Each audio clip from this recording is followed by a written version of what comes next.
Hello दोस्तों, welcome to this video. मैं हूं कोमल शर्मा और आज की इस वीडियो में हम पढ़ने वाले हैं स्ट्रक्चर ऑफ टीआरएनए। आरआरएनए और एमआरएनए के स्ट्रक्चर को हम पिछले दो वीडियो में कर चुके हैं और आज हम पढ़ने वाले हैं टीआरएनए के स्ट्रक्चर के बारे में। तो चलिए वीडियो शुरू करते हैं with this topic that is tRNA. सबसे पहले जान लेते हैं कि यहाँ पर ये जो टी वर्ड आया है इसका मतलब क्या होता है। इसका मतलब है ट्रांसफर। इसका मतलब है यानी कि इसका जो फुल फॉर्म है दैट इज ट्रांसफर और आरएनए। तो ये होता है ट्रांसफर आरएनए। लेकिन इसको ये नेमिंग ऐसा क्यों दिया गया है? हम जानते हैं कि जो आरएनए है वो प्रोटीन की फॉर्मेशन में हेल्प करते हैं, जैसे कि एमआरएनए है और आरआरएनए है और टीआरएनए भी, तीनों मिलकर प्रोटीन की फॉर्मेशन करते हैं।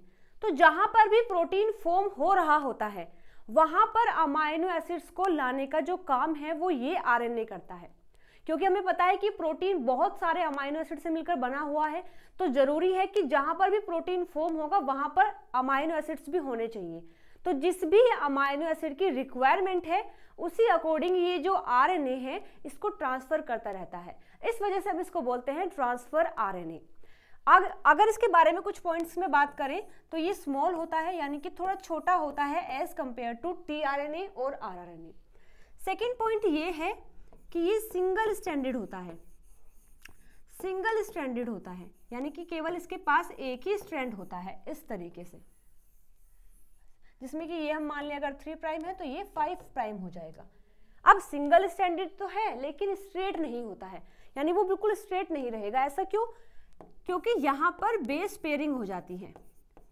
यहाँ पर बेस पेयरिंग हो जाती है इस सिंगल स्ट्रैंड में, इस वजह से ये स्ट्रेट नहीं रहता। फॉर एग्जाम्पल यहाँ पर कोई न्यूक्लियोटाइड है, यहाँ पर कोई दूसरा न्यूक्लियोटाइड है, इस तरीके से न्यूक्लियोटाइड है, तो ये आपस में ही बॉन्ड की फॉर्मेशन कर लेते हैं, जिस वजह से वो स्ट्रेट ना रहकर एक शेप को गेन कर लेते हैं।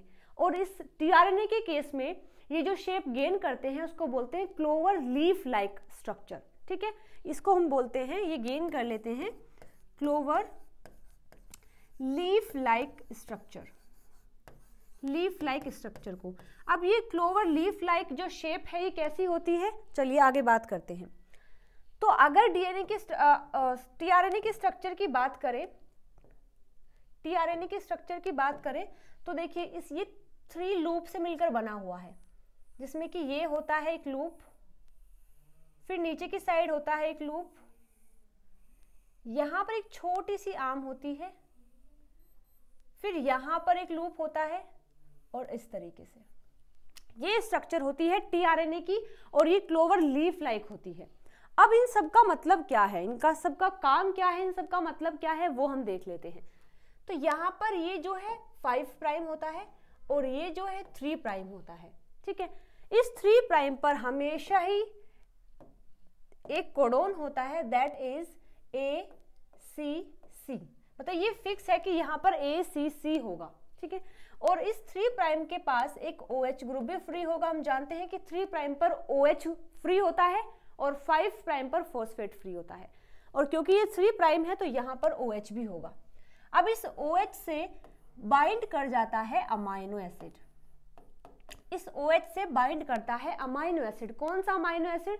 जिसकी भी रिक्वायरमेंट है प्रोटीन की फॉर्मेशन में, वो यहाँ पर बाइंड होता है 3 प्राइम पर। तो इसलिए हम इसको बोलते हैं amino acid binding site. Amino acid binding site हम बोलते हैं इस 3 प्राइम को, क्योंकि यहाँ पर अमाइनो एसिड बाइंड होता है। अब बात करें सबसे नीचे वाले लूप की, तो इसको बोला जाता है एंटीकोडोन। इसको हम बोलते हैं एंटीकोडोन लूप। एंटीकोडोन लूप क्यों बोलते हैं? क्योंकि ये कोडोन का एंटी होता है। कौन सा कोडोन? फॉर एग्जाम्पल जैसे यहां पर एमआरएनए है, एमआरएनए जिसकी इंफॉर्मेशन को यूज किया जाता है फॉर द प्रोटीन फॉर्मेशन, वो एमआरएनए यहां पर होता है। अब फॉर एग्जाम्पल इस एमआरएनए पर एक कोडोन है। कोडोन क्या होता है? 3 न्यूक्लियोटाइड का बना हुआ एक पेयर है, यानी कि इस तरीके से 3 न्यूक्लियोटाइड होंगे और वो 3 न्यूक्लियोटाइड किसी एक अमाइनो एसिड, किसी एक पर्टिकुलर अमाइनो एसिड के लिए रिस्पॉन्सिबल होते हैं, तो इसको बोलते हैं कोडोन। तो फॉर एग्जाम्पल यहाँ पर जो कोडोन है वो AUG है। मैंने माना इस एमआरएनए पर यहाँ AUG है, तो AUG का जो कॉम्प्लीमेंट्री होता है, यानी कि A का कॉम्प्लीमेंट्री होता है U, U का होता है A और G का होता है C, तो यहाँ पर हमेशा ही UAC होगा, तो एंटी हो जाएगा AUG का एंटी होता है UAC, तो ये जो लूप है यहाँ एंटी कोडोन होता है और इस UAC के मतलब कि इसके रिगार्ड में ही यहाँ पर अमाइनो एसिड बाइंड होता है। फॉर एग्जाम्पल जैसे ये AUG है, ये कोडोन है और ये किसी मिथ्योनिन अमाइनो एसिड के लिए रिस्पॉन्सिबल है, ठीक है। ये कोडोन क्या करेगा, मिथ्योनिन अमाइनो एसिड को कोड करेगा, तो इसका जो एंटी कोडोन यानी कि UAG है, तो जिस भी tRNA पर यहाँ UAG होगा तो यहाँ केवल मिथ्योनिन ही बाइंड होता है। So this is the way to bind the amino acid here, ठीक है। यानी कि सबसे पहले mRNA की बात आएगी, फिर उसका एंटीकोडोन आएगा, फिर यहाँ पर अमाइनो एसिड आएगा, ठीक है। तो इसलिए हम इसको बोलते हैं एंटीकोडोन लूप। इसके बाद जो ये वाला लूप है इसको बोला जाता है टी लूप, या फिर आप इसको T-Cy-C लूप भी बोलते हैं। अब इस चीज का क्या मतलब है, हम बेसिकली आरएनए के अंदर टी जो न्यूक्लियोटाइड है वो नहीं होता, ठीक है। यानी एडेनिन होता है, ग्वानिन होता है, साइटोसिन होता है, यूरेसिल होता है, थायमिन नहीं होता। लेकिन ये जो लूप है यहाँ पर थायमिन प्रेजेंट होगा, इसलिए हम इसको स्पेशली टी लूप बोलते हैं। तो ये थायमिन अमाइनो एसिड है, ये साइटोसिन है और ये जो है इसको बोला जाता है सूडो यूरेसिल, सूडो यूरेसिल बोलते हैं। तो यहाँ पर ये तीन अजीबोगरीब से न्यूक्लियोटाइड हैं, दैट्स वाई इस लूप को आप टी लूप या फिर T-Cy-C लूप कहते हैं। इसका काम क्या है, इस लूप का फंक्शन क्या है, इसका फंक्शन होता है to recognise the ribosome, recognise the ribosome, यानी कि सेल में कहाँ पर प्रोटीन की फॉर्मेशन है और कहाँ पर इस tRNA को अपना अमाइनो एसिड लेकर जाना है, इस चीज को रिकॉग्नाइज करती है ये लूप कि किस राइबोसोम को ये अमाइनो एसिड देना है। तो ये रिकॉग्नाइज करता है ये लूप, तो इसलिए इसको कहते हैं रिकॉग्निशन ऑफ राइबोसोम साइट होती है ये। इसके बाद जो ये वाला लूप है इसे बोला जाता है डी लूप, इसको बोलते हैं डी लूप। इसको डी लूप इसलिए बोलते हैं क्योंकि यहाँ पर होता है डाईहाइड्रो यूरेसिल, यहाँ पर इस लूप में डाईहाइड्रो यूरेसिल होता है और इस साइट का या फिर इस लूप का जो फंक्शन है ये होता है amino acid recognition site, amino acid recognition site, यानी कि ये जो लूप है ये अमाइनो एसिड को रिकॉग्नाइज करता है कि कौन सा मिथ्योनिन अमाइनो एसिड है, क्योंकि यहाँ पर हमें बाइंड करना है मिथ्योनिन, क्योंकि इसका ही एंटीकोडोन यहाँ पर है। तो सब जितने भी अमाइनो एसिड है उनको रिकॉग्नाइज करेगा कि कौन सा मिथ्योनिन है, इसके बाद फिर वो यहाँ बाइंड हो जाता है। So this is all about the structure of tRNA। फटाफट से एक बार रिकॉल कर लेते हैं। सबसे पहले ये जो 3 प्राइम वाला एंड है यहाँ पर हमेशा ही ACC वाला कोडोन होगा। इसके बाद यहाँ OH फ्री होता है और इस OH से बाइंड होगा अमाइनो एसिड, जिस भी अमाइनो एसिड को कैरी करना है वो यहाँ पर बाइंड हो जाता है टू द 3 प्राइम OH।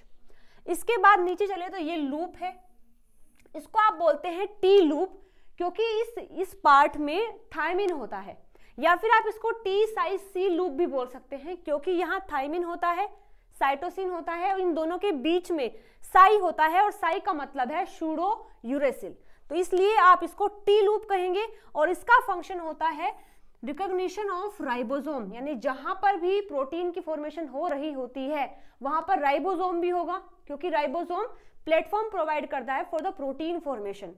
तो उस राइबोसोम को रिकॉग्नाइज करना कि कहां पर हमें अपना अमाइनो एसिड लैंड करना है या फिर लेकर जाना है, ये काम होता है इस टी लूप का। इसके बाद जो सबसे नीचे वाला लूप है उसको आप कहते हैं एंटी कोडोन लूप, क्योंकि ये उस कोडोन का एंटी होता है जिस कोडोन के लिए ये अमाइनो एसिड लेकर आया है। यानी mRNA पर जो कोडोन होगा उसका एंटी होता है ये वाला लूप, इसलिए आप इसको एंटी कोडोन लूप बोलते हैं। इसके बाद ये सबसे लास्ट वाला जो लूप है इसे आप कहते हैं डी लूप। डी लूप इसलिए कहते हैं क्योंकि यहाँ पर होता है डाई हाइड्रो यूरेसिल, यहाँ पर डाईहाइड्रोयूरेसिल होता है और इस लूप का काम है to recognise the amino acid, यानी जौन सा अमाइनो एसिड यहाँ पर बाइंड होना है उसको रिकॉग्नाइज करने का काम करता है ये लूप। इस वजह से इसको डी लूप भी कहा जाता है, इसको टी लूप कहते हैं, इसको एंटीकोडोन लूप कहते हैं, और वो 3 प्राइम, और ये यहाँ पर होता है 5 प्राइम। तो ये है structure of tRNA. So this is all about the structure of tRNA. आज की इस वीडियो में दोस्तों इतना ही। अगर आपको ये वीडियो अच्छी लगी है तो लाइक, शेयर, सब्सक्राइब जरूर से कर देना। Thank you.